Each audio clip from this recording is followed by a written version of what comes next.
सावनेर विधानसभा मतदारसंघात निवडणुकीचा पारा दिवसेंदिवस वाढत असून यात काँग्रेस भाजप या पक्षासोबतच अपक्ष उमेदवारही प्रचारात मागे न राहता अपक्षांचाही प्रचार जोरात दिसून येत आहे। सावनेर कळमेश्वर विधानसभा मतदारसंघातील अपक्ष उमेदवार पंकज घाटोळे यांचा विधानसभेत झंझावाती दौरा सुरू आहे।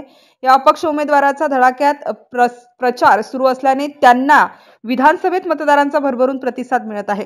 त्यांनी शनिवारला कळमेश्वर तालुक्यातील गोंडखैरी सर्कलमध्ये जनसंपर्क दौरा केला। त्यावेळी त्यांना मतदारसंघातील सर्वसामान्य व महिलांचा मोठ्या प्रमाणात जनसमर्थन मिळत असल्याचे दिसून आले।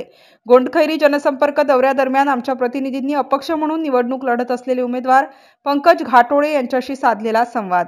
MCN न्यूज मराठी करिता किशोर गणवीर, सावनेर, नागपूर। असं वाटते की आपल्याला युवकांचे आणि महिलांचे जे समर्थन मिळत आहे हे असे समर्थन म्हणजे प्रत्येक गावोगावी आहे का? प्रत्येक गावी एवढे समर्थन आहे, कारण आज मी जे काही घोषणापत्र माझं घेऊन आलेलं आहे हे विकासासाठी घेऊन आलेलं आहे आणि हे जे मुलं ज्या घरातून आले तशाच घराण्यातून मी आलेलो आहे आणि माझ्यामध्ये ते प्रतिनिधित्व हे सगळे मुलं बघत आहेत, महिला बघत आहेत। त्याच्यामुळे मला भरपूर सारं प्रेम युवकांचं आणि महिलांचं हे मिळतच आहेत, पण वरिष्ठांचं सुद्धा तेवढंच प्रेम मिळत आहे, परंतु ते येऊ शकत नाही। त्याच्यामुळे ते घरी बसून मला प्रेम देत आहे। मला युवकांचं आणि महिलांचं जे काही प्रेम मिळत आहे मी त्याच्याबद्दल त्यांचे खूप खूप खूप आभारी आहे। सर्व मतदारांना आपला काय संदेश? मतदारांना माझा हाच संदेश आहे की हे जे वर्ष आहे हे परिवर्तनाचे वर्ष आहे। जर तुमच्याकडे आज परिवर्तनाची संधी आली आहे तर तुम्ही ते परिवर्तन करा। येणाऱ्या काळामध्ये फक्त विकून जाऊ नका। आज जर तुम्ही विकल्या गेले तर पुढले 5 वर्ष ही तसेच राहाल, पण आज जर परिवर्तन यात्रेमध्ये तुम्ही समोर आले तर नक्की तुमचा विकास झाल्याशिवाय राहणार नाही। हे डिसिजन तुमचे आहे आणि तुम्ही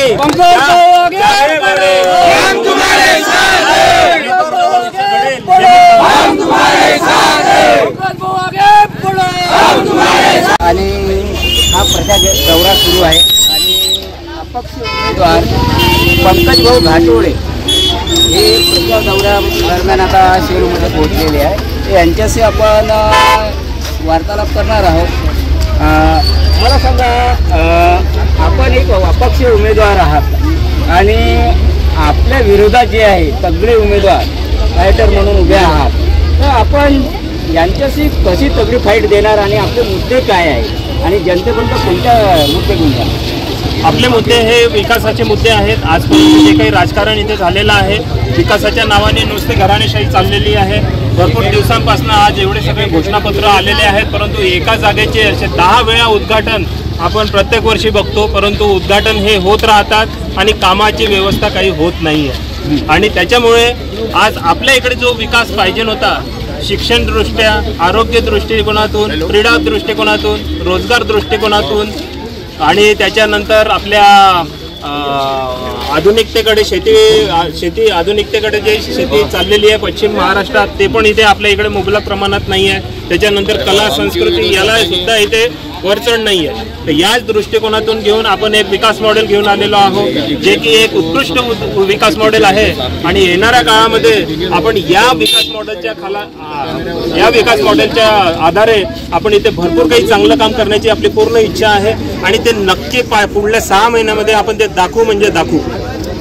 ग्रामीण भागाचा विकास घ्या। ग्रामीण भागाच्या विकासाबद्दल, ग्रामीण भागाचा विकास तुम्ही बघतच आहात। लोक मला सांगतात आहे की आमच्या इथे रोड झाले, आमच्या इथे नाली झाली, आमच्या इथे लाईट लागले, हा आमच्या इथला गावाचा विकास। परंतु आज आमच्या घरी पाणी आलं, हा आमचा इथला विकास हा शिक्षण क्षेत्रामध्ये, आरोग्य क्षेत्रामध्ये, क्रीडा क्षेत्रामध्ये आपल्या क्षेत्रातला एखादा विद्यार्थी क्रीडा क्षेत्रामध्ये जर नॅशनल आणि इंटरनॅशनल लेवलवरती जाऊन काही खेळत असतील आणि काही मेडल्स आणत असतील तर तो असले विकास आहे। शिक्षण क्षेत्रामध्ये जिल्हा परिषदेच्या ज्या काही शाळा झालेल्या आहेत त्या आज निस्तनाबूत होण्याच्या मार्गावरती आहे, तिथे काही विकास नाही। आरोग्य क्षेत्रामध्ये काहीही विकास नाही, आधुनिक शेतीकडे काहीही प्रशिक्षण नाही। इथे कंटिन्यूमध्ये 3-4 रेजिम आणि दगम आमदार जे नेतृत्व म्हणून केदार साहेबांकडे पाहिले होते, याबाबत आपण म्हणजे त्यांच्याशी कशी तगडी पाहिजे?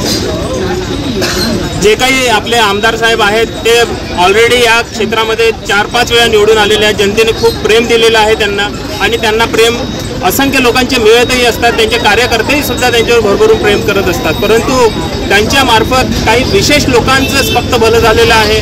पूर्ण विकास जर आपण बघितला तर गावातला, शहरातला सगळीकडचा विकास हा थांबलेला आहे, कोंडलेला आहे.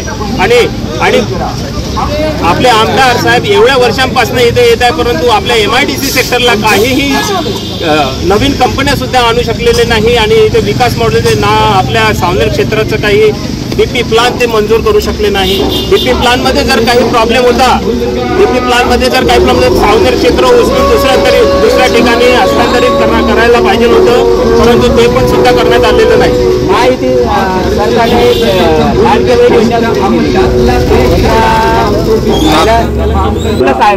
युवा हा आजच्या जमान्यातला आजच्या वेळेचा ही खूप मोठी गरज आहे. युवा वर्ग हा शिक्षण घेऊन घरी बसलेला आहे, रोजगार त्याच्यापर्यंत पोहोचलेला नाही.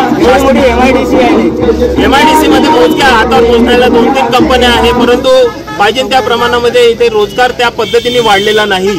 आज एखादं कोणतं कॉर्पोरेट वर्ल्ड आपल्या भागामध्ये दिसत नाही. एवढं मोठं मिहान सारखं प्रोजेक्ट आपल्या नागपूरला आहे, परंतु तिथे पण काहीही कंपन्या गेल्या 10-15 वर्षापासून आलेल्या नाही. आरोग्य सेवेबद्दल आपण आरोग्य सेवा ही एकदम विस्कळलेली आहे. आज आपल्या क्षेत्रामध्ये एक सरकारी दवाखाना सुद्धा नाही. आज एखाद्या सामान्य माणसाच्या घरातली परिस्थिती जर खराब झाली, कोणाचं आरोग्य खराब झालं तर आज आपल्याला प्रायव्हेट सेक्टरमध्ये न्यावं लागतं आणि 30 ते 35 हजाराचे त्याच्यावरती भुर्दंड लागतो. आपण या गोष्टीची जाणीव असली पाहिजे. फक्त घरी बसून मोबाईल चालणे आणि नोकरीला न जाणे, कामाला न जाणे हा आळस त्यांनी सोडायला पाहिजे, जेणेकरून त्यांना येणाऱ्या भवितव्यासाठी रेडी राहायचं असेल, काळोखात जायचं नसेल तर त्यांनी समोर येऊन काहीतरी प्रतिनिधित्व करायला पाहिजे, नोकरी करायला पाहिजे. आपण निवडून आलात तर आपल्या काय योजना राहील? मी जर निवडून आलो तर मी माझ्या सगळ्या विधानसभेसाठी शिक्षण क्षेत्रामध्ये उंच भरारीचे काहीतरी कार्य करेन. जिल्हा परिषदेच्या, नगर परिषदेच्या शाळा जे आज गरीब लोकांच्या खिशाला पॉकेटमध्ये जे जवळ पडत आहे त्याच्यावरती काहीतरी करेल. आरोग्य क्षेत्रासाठी सरकारी दवाखाना जो आपल्या सावनेर क्षेत्रामध्ये मिसिंग आहे एवढ्या वर्षांपासून, तो दवाखाना आणण्याचा पूर्ण प्रयत्न राहील माझा.